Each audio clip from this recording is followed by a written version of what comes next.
BNP করুক আর না করুক, দলমত নির্বিশেষে বেগম খালেদা জিয়ার জন্য দেশের মানুষ দোয়া করেছে।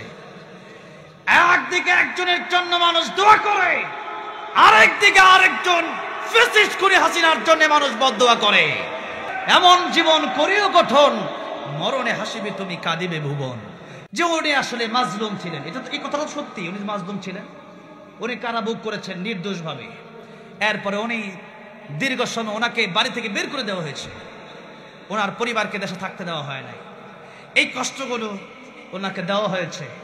লম্বা সময় উনি স্বামী হারা এমন একজন মানুষকে এই হাসিনা কষ্টকে কম দিয়েছে না বেশি দিচ্ছে?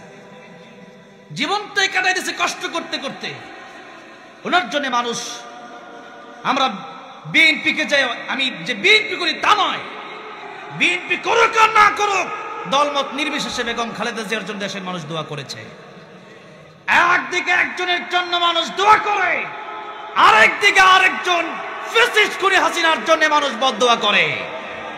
যখন ফাঁসির রায় হয়ে গেল, আল্লামা সাঈদী বলেছিলেন, যেই ট্রাইব্যুনাল আজকে আমাদের বিরুদ্ধে চলে গিয়েছে, সেই ট্রাইব্যুনাল এক সময় তোমাদের বিরুদ্ধে চলে যাবে।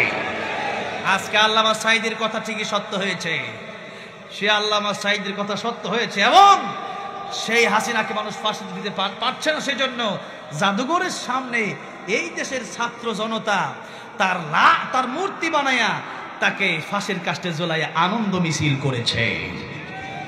বোঝা হয়ে গেছে, এমন জীবন করিও গঠন, মরণে হাসিবে তুমি কাঁদিবে ভুবন।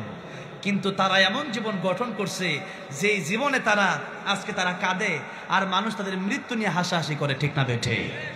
এমন জীবন কি আমাদের গঠন করা যাবে? না। এমন জীবন করিও গঠন, মরণে হাসিবে তুমি কাঁদিবে ভুবন। মৃত্যুর সময় আমরা জান্নাতের পথ দেখব, আমরা 3 প্রশ্নের জবাব দিয়ে কবরে আরামে ঘুমাবো, আর পৃথিবীর মানুষগুলো আমাদের জন্য কাঁদবে, আর এই লোকটা বড় ভালো ছিল। এরকম হওয়া দরকার না আমাদের? এরকম হওয়া আমাদের দরকার। আল্লাহ আমাদেরকে তুমি এক এবং নেক বানায় দাও, জোরে কোন আমিন।